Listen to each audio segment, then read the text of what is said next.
আসসালামু আলাইকুম বন্ধুরা, আজকে তোমাদের খুব সহজে আমি স্ল্যাম বানিয়ে দেখাবো। এই জন্য আমি কিছুটা পানি নিয়ে নিয়েছি, আর দেখতে পাচ্ছ 1 চামচ আমি চিনি নিয়ে নিয়েছি। এটা সুন্দর করে আমি পানির সাথে এখন মিশিয়ে নিচ্ছি। এই স্লাইমটা কিন্তু খুবই সফট হবে আর খুবই সুন্দর হবে বন্ধুরা। এই জন্য প্লিজ ধৈর্য ধরে তোমরা পুরো ভিডিওটা দেখে নাও। এখন আমি কিছুটা লাল কেটে দিয়ে দিলাম, দেখতে পাচ্ছ লাল কেটে এখন সুন্দর করে মিশিয়ে নিচ্ছি।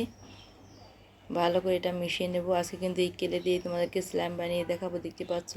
আর একটু আমি আঠা দিয়ে দিচ্ছি, 1 চামচের মতো আমি আঠা দিয়ে দিলাম। এখন এটা সুন্দর করে মিশিয়ে নেব।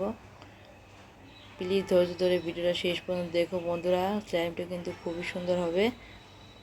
দেখতে পাচ্ছ কতটা সুন্দর হয়েছে। এখন আমার কাছে যেহেতু লাল কেলে শেষ হয়ে গেছে, এখন আমি কিছুটা অন্য কালারের কেলে দিয়ে নিলাম। এখন এটা আমি সুন্দর করে মিশিয়ে নেব।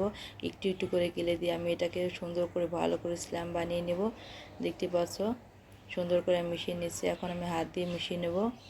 এই জন্য আমি চামচটা সরিয়ে নিলাম, হাত দিয়ে আমি সুন্দর করে এটাকে মিশিয়ে নিচ্ছি। ভালো করে এটা মেশাতে হবে, যত মেশাবে তত কিন্তু ক্লিপটা স্লাইমটা সুন্দর হবে।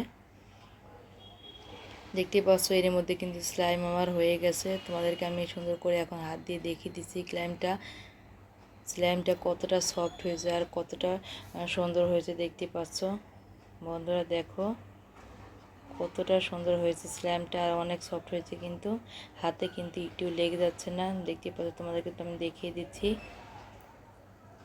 অনেক সুন্দর হয়েছে, কিন্তু এভাবে কিন্তু বানিয়ে তোমরা বাসায় খেলতে পারো বন্ধুরা।